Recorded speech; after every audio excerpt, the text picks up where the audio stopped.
Welcome into the Psych with Mike Library. This is Dr. Michael Mahan, and I am here with my friend and colleague, Mr. Brett Newcomb. How are you doing?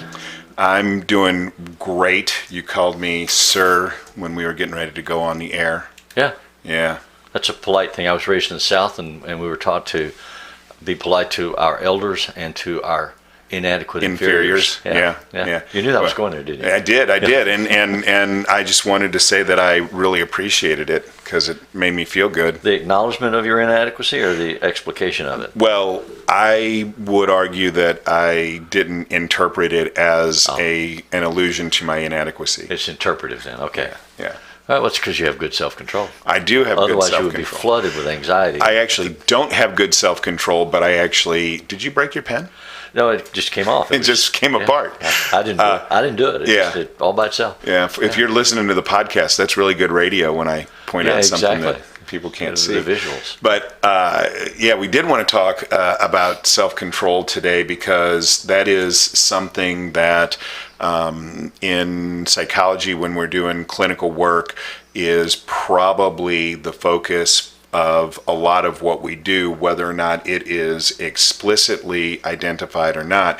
You know that I am always looking for the angle of emotional regulation, and self-control in a lot of ways is very much associated with that. So I was just writing myself a note, Yeah. and it says emotional regulation / self-control. Yeah.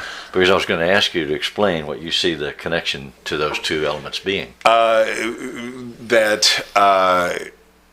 It's probably a chicken or egg argument, which one comes first. If you have a limited capacity for emotional regulation, does that reduce your self-control? Okay, stop. Yeah. Let's talk in terms or language that people might know. All right. What do you mean when you say emotional regulation? You say that's critical to mental health. So what is it? So emotional regulation is the ability to self-soothe. So can I experience an intense emotional stimuli and be able to soothe myself, or do I fall apart? So babies don't have good emotional regulation. They don't have it at all. Exactly, because they haven't learned it. And so a child, will cry because it's hungry, because its diaper is wet, because it's cold, and won't care at all who it's waking up at 2:00 in the morning. Right. Because they don't have any emotional regulation. Now, as we get older, we start to learn how to be able to self-soothe. And so a 5-year-old is going to have better emotional regulation than an infant, but may still throw a temper tantrum because of any given emotional stimuli. I remember one of my sons always wrapped a soft blanket with a silken lining around the baby blanket around his hand, and took 2 fingers of his hand and put them in his mouth and sucked those 2 fingers. Didn't suck his thumb, sucked those 2 fingers, and used his thumb to rub that silken ribbon on his baby blanket, to the extent that he got calluses across 2 knuckles from that.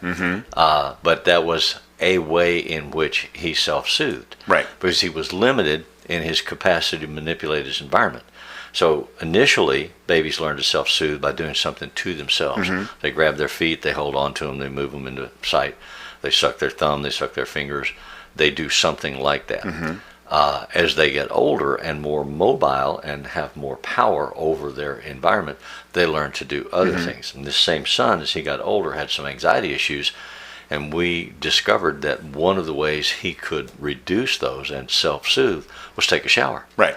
So we taught him that when you reach a level of anxiety that's really bothering you and interfering with you, go take a shower. Right. It'll calm you down. And it does. It did. And so all of those things that you're talking about are what's called sensory motor things. Right. So they're stimuli. It's the first level. Before you learn how to talk, before you know language, that's how you self-soothe, is through those sensory motor stimulations. Right. Once you learn language, you can use language as a way to help you self-soothe. So you can talk your way through it, which you can't do as an infant because you don't know. So when you do that then, is the language that you talk yourself through it with just inside your head?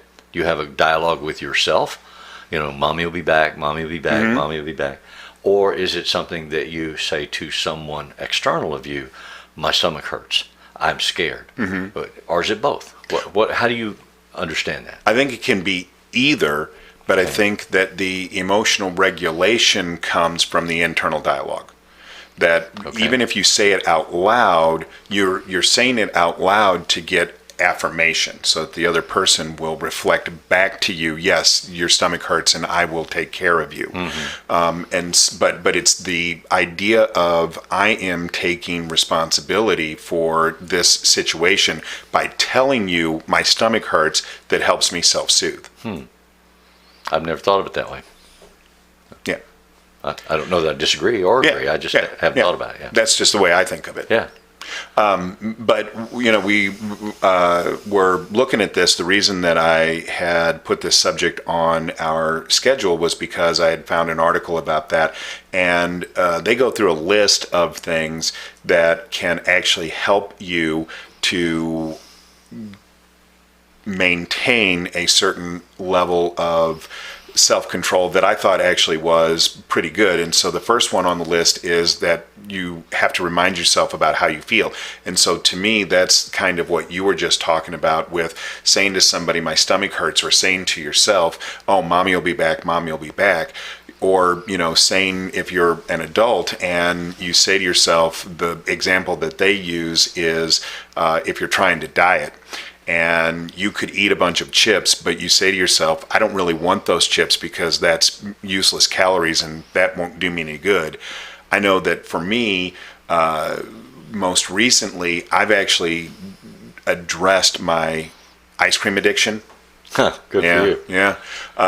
And the reason I did was because I had started going to a doctor because of a situation that I had going on in one of my ankles. And what this doctor told me is that there was nothing structurally wrong with my ankle, that this was an inflammatory process. And, now medicine is looking at this whole idea of inflammation as a really negative thing.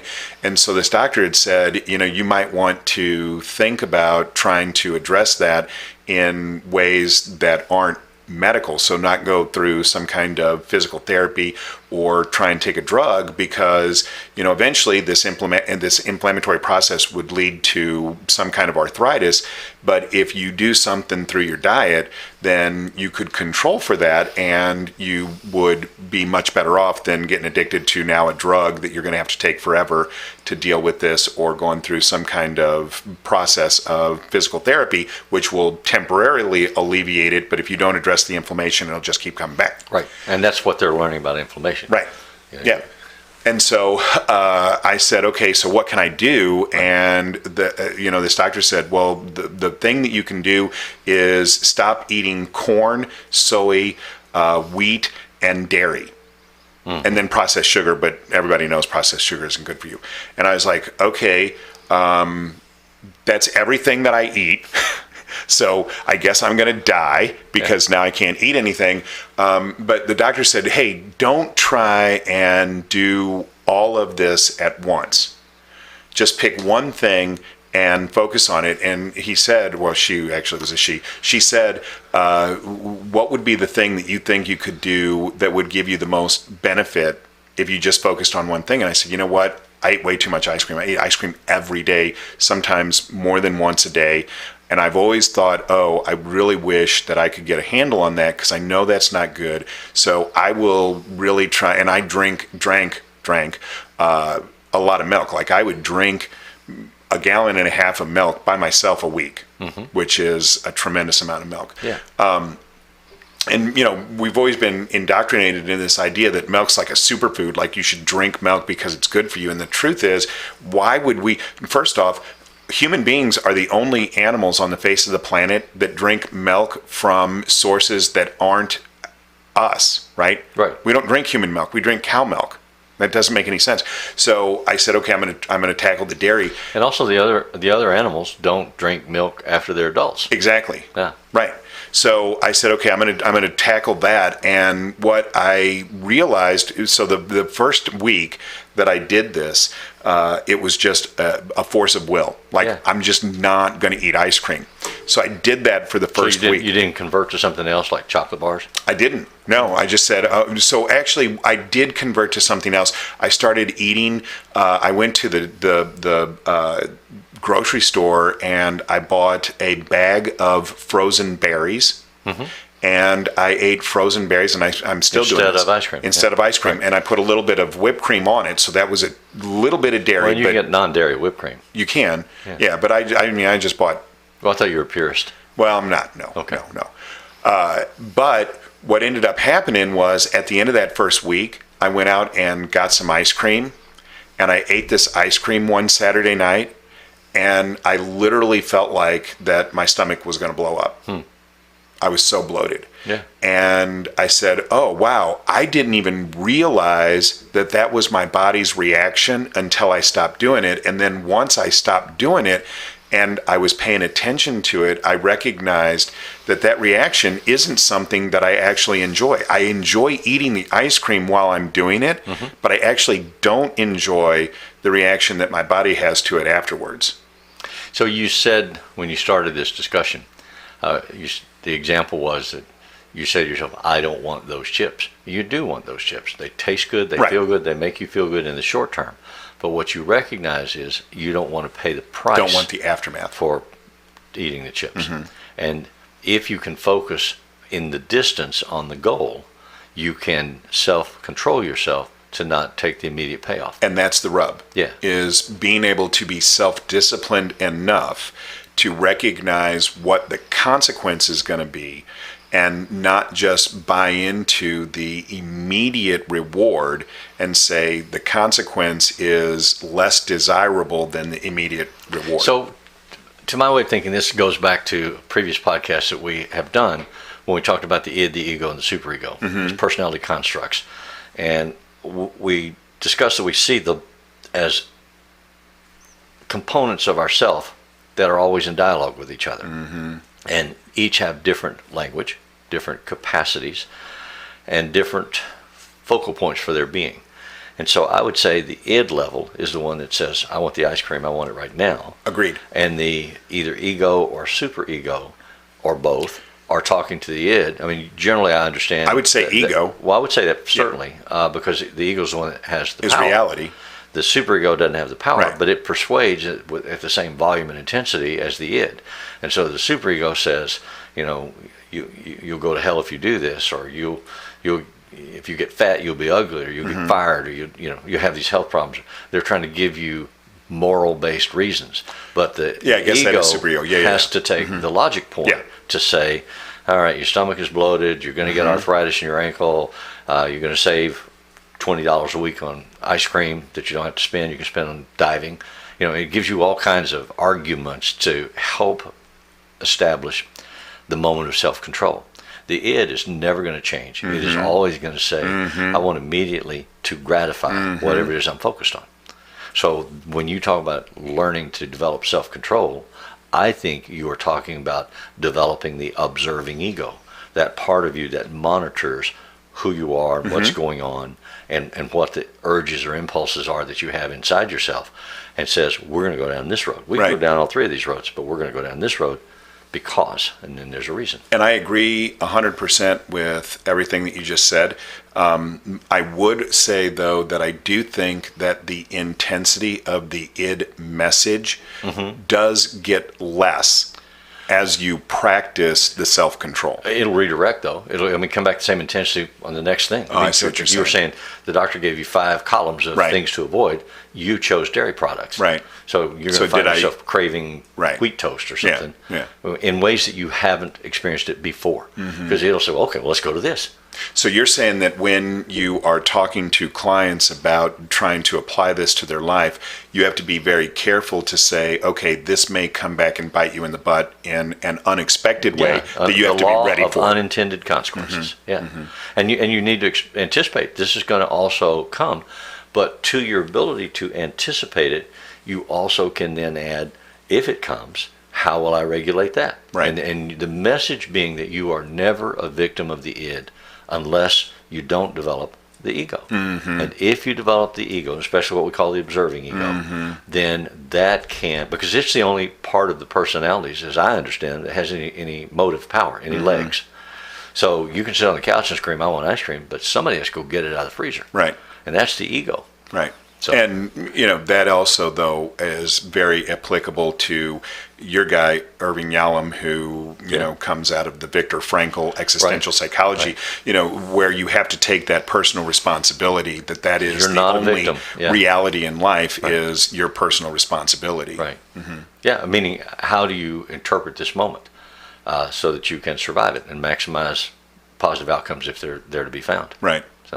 So that's the first thing on the list is this idea of trying to, be aware of what the consequences are and take responsibility for that. The second thing is keeping your brain more active. And last week we talked a lot about that when we were talking about being more psychologically flexible, ways of being able to keep your brain more active. So I didn't want to spend a lot of time on that. But the third thing on the list is something that I find in my clinical practice to be pretty pervasive, and this is this idea of stop blaming the world, or just stop blaming an external source. Well, and I think a lot of that, when you say stop blaming the world, I think a lot of places where people get stuck, years and years and years of therapy, is they still go back to their childhood and say, I had this wound when I was a child, and the world violated me, and that's why I am the way I am. Well, it may be true, but it's not why you have to be this way tomorrow. And you can change that if we can move you into your id and superego, or your ego and superego, and you can make different choices. So the repetitive nature of the victim script has got to, the power of that's got to be broken. Okay, so we started this off by talking about the emotional regulation, and my idea is that emotional regulation capacity develops in infancy even before you can learn how to talk. And so I don't want to promote someone's victim script, but how do you, so you're not saying that you don't go back and look at that trauma from childhood. You're saying that what you help them to be able to process that and move beyond it? I have always maintained in doing therapy that there is a usefulness to examining those childhood wounds, but there's a point at which it is not useful, it is damaging. And so you don't belabor it ad nauseum. You go there, you find out what you can find out about it, and then you move into what choices in your life are occurring today because that happened, and how can you make different choices so that different results come through the door. And can you, if you have 4 doors, which door would you choose as the ideal door to go through, which is the most likely door, the easiest door, and which is the door that leads you back to the victim script. And so my message to them is that they have responsibility, not responsibility, and that they can choose to go through a different door. There was a poem that we read in a book by Claudia Black many years ago when she was writing about addictions and alcohol addiction in particular, and she said it was a book in 5 short chapters, and it was the name of the poem, and it was like, I walk down the street, there's a hole in the street, I don't see the hole, I fall in the hole. That's chapter 1. Chapter 2 is I walk down the street, same street, there's a hole in the street, I see the hole, I fall in the hole, it's not my fault. That's chapter 2. And so you go through the 5 chapters, the 5th chapter is I walk down a different street. And so the message of hope there for me to communicate to my clients is you can go down a different street. And you can remember that you used to walk down this street, but you can't remember it in a way that allows it to still cause you to fall in the hole. So ultimately, though, the rub of that comes down to the individual taking responsibility. Yes. Yeah. Yes. And believing that they have it, believing that they have the power to use it. Okay. Yeah. And that's what I was just going to get at. So then how do you convince someone who doesn't want to take responsibility that is theirs? So what comes to mind, and I'm thinking of conversations I have with lots of clients through the years, is you teach them about boundaries, and you teach them about power. And if they allow other people to re-abuse them in ways that they were abused in childhood, then the person that originally abused them is still in charge of their reality. And if they can have healthy boundaries and learn how to say, you're standing too close to me, or don't touch me, or don't say that to me, don't talk to me in that tone of voice, and separate themselves from the repetitive cycle, then they have an opportunity to make a different choice. And that's what I try to teach them. You have to learn a way forward, which to me is about self-control. You have to learn how to make choices that don't put you back into a victimization script. Right. Well, and that's what I was going to say, is that if a person recognizes their capacity to take responsibility and they do that, that is what liberates them. So you have to work them up to a point, because in the beginning they're not going to believe it. They're not going to be afraid. They're going to be afraid of changing, because that'll change the dynamics in their relationships. And so what I always tell them is, as you internalize this message and you become brave enough to try to experiment with change, you're going to experiment on the periphery of your life. You're not going to go home and tell your mother, you know what, I'm tired of this, stop it. Because it's too powerful, it's too strong, it's too big. But what you'll find is that you're standing in line in the grocery store and somebody butts in and you'll say, excuse me, I was in this line. You need to get behind me. And with a complete stranger in an alien environment. And you'll have success or failure, and you'll process that. And as you get stronger and more able to do it, then you'll find that when you're standing in the grocery store line looking around, people don't butt in front of you. Right. How come? Well, they read that from your nonverbals, you present differently. So as they have success and they see that, and I foreshadow that, I forecast it, you're going to have this experience. When they have this experience, they come in, they're so excited, it's like, I'm making progress. Right. And they are. Right. And then as they get stronger, they move to the center. Now, some of them will sabotage and jump from the first success to the core issue and get destroyed. Yeah. And then they come back and say, well, therapy doesn't work. Right. You screwed up my life.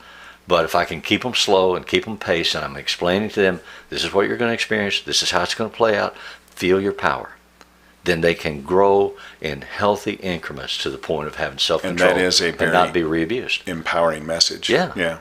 So hopefully this conversation was beneficial for people. Remember that the music that appears in Psych with Mike is written and produced by Mr. Benjamin DeClue. Remember also that we are at psychwithmike.com, so you can get a hold of us there. Anybody who has a suggestion for a show or would like to contribute to the show, please contact us there. We are really interested in hearing from people. And remember, as always, if it's Friday, it's Psych with Mike. Did that go where you thought it was going to go? No, but it was way better.